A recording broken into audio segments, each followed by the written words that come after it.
Hello everyone, আসসালামু আলাইকুম। সবাই কেমন আছেন? আশা করি ভালো আছেন। আজকে আমি চলে এসেছি বিমানবন্দরের দলপাড়া রানওয়েতে, যেখান থেকে সরাসরি বিমান দেখা যায় এবং খুব নিচ দিয়ে বিমান যায়। মনে হয় যে আপনি হাত দিয়ে ধরতে পারবেন। যাই হোক, এখানে এসে আমার খুব ভালো লেগেছে। চলুন জেনে নেওয়া যাক এখানে কিভাবে যাবেন এবং এখানে কি কি আছে। হলো, এখানে আপনি প্রতি 5 থেকে 10 মিনিট পর পর হচ্ছে বিমান দেখতে পাবেন, বিমান ল্যান্ড করে। এবং এখান থেকে হচ্ছে কাতারের যে বিমানগুলো যায় সেগুলো উড্ডয়ন করে। চলুন দেখি কিভাবে বিমানগুলো ল্যান্ডিং করে। এই যে দেখেন, একটি বিমান ল্যান্ড করতেছে, আসতেছে, আমার মাথার উপর দিয়ে যাচ্ছে। বিমান দেখতে খুব দেখতে ভালো। ভালো লাগতেছে দেখেন। হ্যাঁ, এই যে এখান থেকে যে হচ্ছে ওই এয়ারপোর্টে ল্যান্ড করে।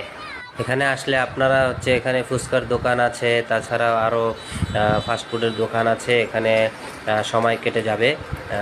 তারপরও এখানে আরও 2টা রানওয়ে আছে, যেখানে আপনারা 2টা রানওয়ে থেকেই বিমান দেখতে পারবেন। তো ফ্রেন্ডস, চলুন জেনে নেওয়া যাক কিভাবে আপনারা এই দলপাড়া রানওয়েতে আসবেন। ঢাকার যে কোনো স্থান থেকে যে কোনো বাস ধরে আপনারা হচ্ছে জসীমউদ্দিন আসবেন। উত্তরা জসীমউদ্দিন আসবেন। এটা হচ্ছে জসীমউদ্দিন এসে আপনারা ওখান থেকে অটো অথবা লেগুনা দিয়ে জিজ্ঞেস করবেন যে দলপাড়া রানওয়েতে যাব। আর যদি হেঁটে আসেন, হেঁটে আসলে আপনাদের 15 থেকে 20 মিনিট লাগবে। আর রিক্সা আসলে 20 টাকা ভাড়া নিবে, লেগুনায় 10 টাকা। ওদেরকে বলবেন যে আমরা হচ্ছে দলপাড়া রানওয়েতে নামবো, তাহলে আপনাদেরকে নামিয়ে দেবে। এরপরও যদি কারো প্রবলেম হয় এখানে আসতে,